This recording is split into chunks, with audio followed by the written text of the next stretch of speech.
Back to my YouTube channel. ಎಲ್ಲರೂ ಹೇಗಿದ್ದೀರಾ? ಎಲ್ಲರೂ ಚೆನ್ನಾಗಿದ್ದೀರಾ ಅಂತ ಅಂದ್ಕೊಳ್ತಾ ಇದ್ದೀನಿ. ಇವತ್ತಿನ ಬ್ಲಾಗು ಮಧ್ಯಾಹ್ನ ಆಗಿದೆ ಫ್ರೆಂಡ್ಸ್, ಅವಾಗ ಸ್ಟಾರ್ಟ್ ಮಾಡ್ತಾ ಇದ್ದೀನಿ. ಯಾಕಂದರೆ ಬೆಳಗ್ಗೆ ಸಡನ್ನಾಗಿ ಹಾಸ್ಪಿಟ್ಲಿಗೆ ಹೋದ್ವಿ ನಾವು. ಏನಾಯಿತು ಏನು ಅಂತ ಹೇಳ್ತೀನಿ. ನಮ್ಮ ಮನೆಯಲ್ಲಿ ಒಂದು ನಾಯಿ ಇದೆ ಫ್ರೆಂಡ್ಸ್. ಅದು ನಾನು ಅಡುಗೆ ಮಾಡ್ತಾಯಿದ್ದೀನಿ ನೋಡೇ ಇಲ್ಲ. ನಮ್ಮ ಕೌಶಿಕ್ ಅದು ಊಟ ಹಚ್ಕೊಟ್ಟಿದ್ದೀನಿ ಒಂದು ಜೊತೆಗೆ, ಅದು ಬಂದು ತಿಂದುಬಿಟ್ಟಿದೆ. ಅದು ಎಂಜರು ಬಾಯಲ್ಲಿ ಹೋದರೆ ಡೇಂಜರ್ ಅಂತ ಹೇಳಿ ಅದಕ್ಕೆ ಸಡನ್ನಾಗಿ ಹಾಸ್ಪಿಟ್ಲಿಗೆ ಹೋದ್ವಿ. ಅವರು ಇಲ್ಲ ಇಂಜೆಕ್ಷನ್ 4 ಇಂಜೆಕ್ಷನ್ ಮಾಡ್ತೀವಿ, ಡೈಲಿ ಒಂದೊಂದು 4 ದಿನಕ್ಕೊಂದೊಂದು ಬಂದು ಇಂಜೆಕ್ಷನ್ ಮಾಡಿಸ್ಕೊಂಡು ಹೋಗಿ ಅಂತ ಹೇಳಿದ್ದಾರೆ. ಅದಕ್ಕೆ ಹಾಸ್ಪಿಟ್ಲಿಗೆ ಹೋಗಿ ಇವಾಗ ಒಂದು ಇಂಜೆಕ್ಷನ್ ಮುಗೀತು, ಮತ್ತು ಗುರುವಾರ ಹೋಗಬೇಕು ಇಂಜೆಕ್ಷನ್ ಮಾಡಿಸ್ಕೊಂಡು. ಇನ್ನು 3 ಇದೆ. ಮಕ್ಕಳಿದ್ರೆ ಹುಷಾರಾಗಿ ನೋಡ್ಕೊಳ್ಳಿ ಫ್ರೆಂಡ್ಸ್. ನಾವು ಎಷ್ಟು ಹುಷಾರಾಗಿ ನೋಡಿಕೊಂಡ್ರು ಯಾವ ಥರ ಇದಾಗುತ್ತಂತಲೇ ಗೊತ್ತಾಗಲ್ಲ. ಆ ಥರ ಆಗಿಬಿಡ್ತು ನಮಗೆ ಇವತ್ತು. ಅವರೆಲ್ಲ ಬೈದರು, ಡಾಕ್ಟ್ರು ಗೊತ್ತಾಗಲ್ವ ನಿಮಗೆ ಹಾಗೆ ಹಿಂಗೆ ಅಂತ. ಇಲ್ಲ ನಾವು ನೋಡಿಕೊಂಡೆ ಇದನ್ನು ಮಾಡಿದ್ವಿ, ಅದು ನಮಗೆ ಒಂಥರ ಏನಾಯಿತು ಗೊತ್ತಾಗಲಿಲ್ಲ ಅಂತ ಹೇಳಿದ್ವಿ. ನಾಯಿ ಮನೆಯಲ್ಲಿ ಸಾಕಕ್ಕೆ ಹೋಗಬೇಡಿ ಅಂತ ಹೇಳಿದರು. ಆದರೆ ನಾವು ಅದು ಸಣ್ಣ ಪಾಪು ಇದ್ದಾಗಲಿಂದನೂ ಸಾಕಿದ್ದೀವಿ. ಅದಕ್ಕೆ ಅದನ್ನು ಮನೆ ಬಿಟ್ಟು ಆಚೆ ಹಾಕೋಕ್ಕೆ ಭಯ ಆಗ್ತಾಯಿದೆ. ನೋಡಿ ನಮ್ಮ ಚಿನ್ನಿ ಆಟ ಆಡ್ತಾ ಇದ್ಲು. ಅವಳು ಸ್ವಲ್ಪ ಸೌಂಡ್ ಮಾಡಿದ್ಲು, ಅದಕ್ಕೆ ಅವಳ ಹತ್ರ ಹೋಗಿ ಬಂದೆ. ಅದು ಊಟಕ್ಕೆ ಅದು ಹಾಲು ಮೊಸರು ಅಂದರೆ ತುಂಬಾ ಇಷ್ಟ. ಇವನಿಗೂ ಮೊಸರು ಹಚ್ಕೊಟ್ಟಿದ್ದೀನಿ ರೊಟ್ಟಿಯಲ್ಲಿ.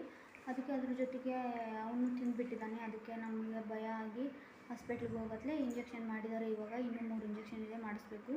ಯಾರ ಮನೆಯಲ್ಲೂ ಆಲ್ಮೋಸ್ಟ್ ಆಲ್ ನಾಯಿ ಸಾಕಕ್ಕೆ ಹೋಗಬೇಡಿ ಫ್ರೆಂಡ್ಸ್. ಯಾಕಂದರೆ ನೋಡಿ ಈ ಥರ ಸಣ್ಣ ಮಕ್ಕಳಿದ್ದ ಮನೆಯಲ್ಲಿ ನಾಯಿನೇ ಸಾಕಬಾರ್ದು ಅಂತ ಅನ್ನಿಸ್ಬಿಟ್ಟಿದೆ ನಮಗೆ. ಯಾರಾದರೂ ವಿಡಿಯೋ ನೋಡ್ತಾ ಇದ್ದರೆ ನಾಯಿ ಸಾಕಕ್ಕೆ ಹೋಗಬೇಡಿ ಫ್ರೆಂಡ್ಸ್. ನಮಗೂ ಅದೇ ಥರನೇ ಆಗಿದೆ. ಸಣ್ಣ ಮಕ್ಕಳಿದ್ದರೆ ಸಾಕಕ್ಕೆ ಹೋಗಬೇಡಿ. ಆದರೆ ಬೇರೆ ಅದಕ್ಕೆ ಒಂದು ಸ್ವಲ್ಪ ಅಡುಪತ್ತುಗತಿ ಆಗಿದೆ ಫ್ರೆಂಡ್ಸ್. ಅದಕ್ಕೆ ನಮಗೆ ಭಯ ಆಯಿತು ಏನಾಗಿತ್ತು ಏನು ಅಂತ. ಅದು ನೋಡಿದರೆ ಮನೆ ಬಿಟ್ಟು ಹೋಗ್ತಾನೆ ಇಲ್ಲ, ಬರೀ ಒಳಗೇ ಬರುತ್ತೆ. ಯಾವ ಥರ ಕಾಯ್ದರೂ ಯಾವ ಮಾಯಲ್ಲಿ ನಿಂತ್ರಾದ್ರೂ ಬಂದುಬಿಡುತ್ತೆ. ಅದಕ್ಕೆ ಅದು ಇರೋವರೆಗೂ ಜೋಪಾನ ಮಾಡೋಣ ಅಂತ ಅದಕ್ಕೂ ಎಲ್ಲ ಇಂಜೆಕ್ಷನ್ ಅದು ಎಲ್ಲ ಹಾಕ್ಸಿದ್ದೀವಿ ನಾವು. ಆದರೂ ಏನೂ ಗೊತ್ತಾಗ್ತಾ ಇಲ್ಲ. ಆ ಥರ ಸಡನ್ನಾಗಿ ಆಗಿಬಿಟ್ಟು ಅದಕ್ಕೆ ಇವಾಗ ಹಾಸ್ಪಿಟ್ಲಿಗೆ ಹೋಗಿ ತೋರಿಸ್ಕೊಂಡು ಬಂದ್ವಿ. ನಾನು ನಮ್ಮ ಇದನ್ನ ಹೋಗಿದ್ವಿ. ನಮ್ಮ ಯಜಮಾನ್ರು ಎಲ್ಲಿರಲ್ಲ, ಅವರು ಫೋನ್ ಮಾಡಿ ಅವರ ರಿಲೇಷನ್ನಲ್ಲಿ ಒಬ್ಬರನ್ನ ಯಾರನ್ನೋ ಕೇಳಿದರು. ಅವರು ಇಲ್ಲ ಹಾಸ್ಪಿಟ್ಲಿಗೆ ಕರ್ಕೊಂಡೋಗಿ ಹೋಗಿ ಬಿಡೋಕ್ಕಾಗಲ್ಲ, ಅದು ಮೊದಲೇ ಚೆನ್ನಾಗಿ ಕಡ್ದಿತ್ತು ನಮ್ಮ ನಾಯಿಗೆ. ಅದಕ್ಕೆ ಅವರು ಹೇಳಿದರು ಇಲ್ಲ ನೀವು ಹೋಗಿ ತೋರಿಸ್ಕೊಂಡು ಬಂದುಬಿಡಿ ದವಾಖಾನೆಗೆ ಹೋಗಿ ಅಂತ ಹೇಳಿದ್ರು. ಅದಕ್ಕೆ ನಾವು ಲೇಟೇ ಮಾಡಲಿಲ್ಲ, ಹಾಸ್ಪಿಟ್ಲಿಗೆ ಹೋಗಿ ತೋರಿಸ್ಕೊಂಡೇ ಬಂದ್ವಿ. ನಾಯಿ ಮನೆಯಲ್ಲಿದ್ದರೆ ಮಕ್ಕಳನ್ನ ಹುಷಾರಾಗಿ ನೋಡ್ಕೊಳ್ಳಿ ಫ್ರೆಂಡ್ಸ್. ಒಂದು ಹೊರೆ ಕಡಿಮೆ ಆಗಲಿ ಹುಷಾರಾಗಿ ನೋಡ್ಕೊಳ್ಳಿ ಅಂತ ಹೇಳ್ತೀನಿ. ಇವಾಗ ಸಣ್ಣ ಮಕ್ಕಳಿದ್ದರೆ ಅದು ಸುಂಕು ಮೈಗೆ ಬಡಿದ್ಬಿಟ್ರೆ ಅದಕ್ಕೂ ಅದೇ ಥರನೇ ಆಗುತ್ತಂತೆ ಡಾಕ್ಟ್ರು ಹೇಳಿದರು ನಮಗೆ. ಅದಕ್ಕೆ ಫುಲ್ಲು ಟೆನ್ಷನ್ ಆಯಿತು. ಆ ನಾಯಿ ಹೊರಗೆ ಓಡಿಸಿದ್ರು ಹೋಗ್ತಾನೆ ಇಲ್ಲ. ನೋಡೋಣ ಫ್ರೆಂಡ್ಸ್ ಮುಂದೆ ಏನಾಗುತ್ತೆ ಅಂತ. ನನಗೆ ಯಾಕೆ ಈ ಥರ ಆಗುತ್ತೆ ಅಂತ ನಂಗೆ ಗೊತ್ತಿಲ್ಲ ಫ್ರೆಂಡ್ಸ್. ನಮಗೆ ಒಂದಾದಮೇಲೆ ಒಂದು ಆಗ್ತಾನೇ ಇದೆ. ಯಾಕಂದರೆ ಮೊನ್ನೆ ಇನ್ನೂ 1 ತಿಂಗಳಾಗಿಲ್ಲ ಇವಾಗ ಹಾಸ್ಪಿಟ್ಲಲ್ಲಿ ಅಡ್ಮಿಟ್ ಆಗಿ ಇವಾಗ ಬಂದ್ವಿ. ಆಮೇಲೆ ಮತ್ತೆ ನಮ್ಮ ಚಿನ್ನಿಗೂ ಸ್ವಲ್ಪ ನೆಗಡಿ ಅದಾಗಿ ಮತ್ತು ನಮ್ಮ ಯಜಮಾನ್ರು ಫೋನ್ ಕಳ್ಕೊಂಡ್ರು. ಒಂದಾದಮೇಲೆ ಒಂದು ಆಗ್ತಾನೇ ಇದೆ. ಏನು ಮಾಡಬೇಕಂತಲೇ ಗೊತ್ತಿಲ್ಲ. ಯಾರಿಗಾದರೂ ಏನಾದರೂ ತೊಂದರೆ ಇದೆ ಅಂತ ಗೊತ್ತಾದರೆ ಕಮೆಂಟ್ ಮಾಡಿ ಫ್ರೆಂಡ್ಸ್. ನನಗಂತೂ ಏನು ಮಾಡಬೇಕಂತಲೇ ಗೊತ್ತಾಗ್ತಾ ಇಲ್ಲ. ನಮ್ಮ ಯಜಮಾನ್ರು ಫೋನ್ ಕಳ್ಕೊಂಡಾದಮೇಲೆ ನಮಗಂತೂ ಎಲ್ಲ ಕಡೆಯೂ ತೊಂದರೆನೇ ಸ್ಟಾರ್ಟ್ ಆಗಿಬಿಟ್ಟಿದೆ. ಅದಕ್ಕೆ ನಮಗೆ ಸಣ್ಣ ಮಕ್ಕಳ ಅದಕ್ಕೆ ಬೆಂಗಳೂರಿಗೆ ಇಷ್ಟು ಬೇಗ ಹೋಗೋದು ಬೇಡ, ಇನ್ನೊಂದು 3 ತಿಂಗಳಿರು ಅಂತ ಹೇಳಿದರು ನಮ್ಮ ಯಜಮಾನ್ರು. ಅದಕ್ಕೆ ಇನ್ನೂ ಹೋಗಿಲ್ಲ ನಾನು ಬೆಂಗಳೂರಿಗೆ. ಅದೆಲ್ಲ ಕಡಿಮೆ ಆಯ್ತು ಅನ್ನೋಷ್ಟೊತ್ತಿಗೆ ಈ ಥರ ಮಾಡ್ಕೊಂಡಿದ್ದಾನೆ ನಮ್ಮ ಕೌಶಿಕ್. ಮತ್ತು ಇವಾಗ ಅದಕ್ಕೆ ಮತ್ತೆ ಹಾಸ್ಪಿಟ್ಲಿಗೆ ಅಡ್ಡಾಡಬೇಕು. ತುಂಬಾ ಕಷ್ಟ ಸಣ್ಣ ಪಾಪು ಕಟ್ಟಿಕೊಂಡು ಓಡಾಡೋದು. ನಾನು ಎಷ್ಟು ದೇಕರಿಕೆಲಿಂತ ನೋಡ್ಕೊತೀನಿ ಫ್ರೆಂಡ್ಸ್. ಅವನ್ನ ಒಂದು ಸ್ವಲ್ಪನೂ ಎಲ್ಲಿ ಬಿಡೋದಿಲ್ಲ.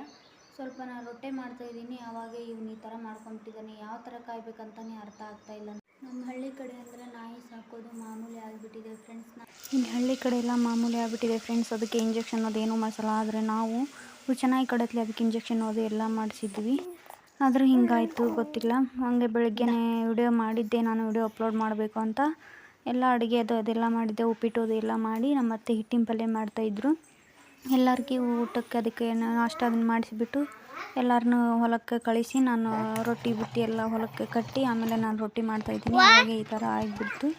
ಅದಕ್ಕೆ ಅವ್ರ ಅಪ್ಪಗಂದೆ ಈ ಥರ ಮಾಡ್ಕೊಂಡಿದ್ದಾನೆ ಅಂತ. ಅದಕ್ಕೆ ಅವ್ರ ರಿಲೇಷನ್ನಲ್ಲಿ ಕೇಳಿದರು. ಅವರು ಇಲ್ಲ ಹಾಸ್ಪಿಟ್ಲಿಗೆ ಕರ್ಕೊಂಡು ಹೋಗಿ ಅಂದರು. ಅದಕ್ಕೆ ಅವರಪ್ಪ ನಾ ರೊಟ್ಟಿ ಮಾಡೋದು ಇನ್ನೂ ಸ್ವಲ್ಪ ಇತ್ತು, ಆವಾಗಲೇ ಫೋನ್ ಮಾಡಿ ಇಲ್ಲ ನೀನು ಹಾಸ್ಪಿಟ್ಲಿಗೆ ಹೋಗು ಸಡನ್ನಾಗಿ ಇಂಜೆಕ್ಷನ್ ಮಾಡಿಸ್ಕೊಂಬ ಅಂತ ಹೇಳಿದರು. ಅದಕ್ಕೆ ನಾನು ಸಡನ್ನಾಗಿ ಹೋದ್ರಾಯ್ತು ಅಂತ ಹಾಗೆ ಬೇಗ ಸ್ವಲ್ಪ ಒಂದೇ ರೊಟ್ಟಿ ತಿಂದೆ ನಾನು. ಹೊಟ್ಟೆ ತುಂಬಾ ಹಸ್ತಿತ್ತು. ಹಾಗೆ ಒಂದು ರೊಟ್ಟಿ ತಿಂದು ಹಾಗೆ ಹಾಸ್ಪಿಟ್ಲಿಗೆ ಹೋದ್ವಿ.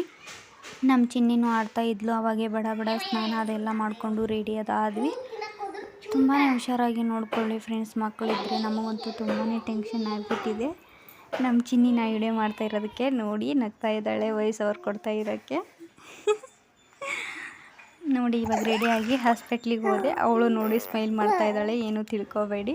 ಹಾಸ್ಪಿಟ್ಲಿದೆ, ನನ್ನ ಹೆರಿಗೆ ಆಯ್ತಲ್ಲ ಅದೇ ಹಾಸ್ಪಿಟ್ಲಿಗೆ ಹೋಗಿದ್ವಿ ನಾವು, ಸರ್ಕಾರಿ ದವಾಖಾನೆಗೆ. ಅಲ್ಲಿಗೆ ಹೋಗಿ ಬಂದು ನಮ್ಮ ಚಿನ್ನಿ ಆಟ ಆಡ್ತಾ ಇದ್ಲು, ಅವನು ಕೂತ್ಕೊಂಡಿದ್ದ. ಈ ವಿಡಿಯೋ ಇಷ್ಟ ಆದರೆ ಲೈಕ್ ಮಾಡಿ, ಶೇರ್ ಮಾಡಿ, ಕಮೆಂಟ್ ಮಾಡಿ, ಸಬ್ಸ್ಕ್ರೈಬ್ ಮಾಡ್ಕೊಳ್ಳಿ ಫ್ರೆಂಡ್ಸ್. ಪ್ಲೀಸ್ ಸಪೋರ್ಟ್ ಮಾಡಿ.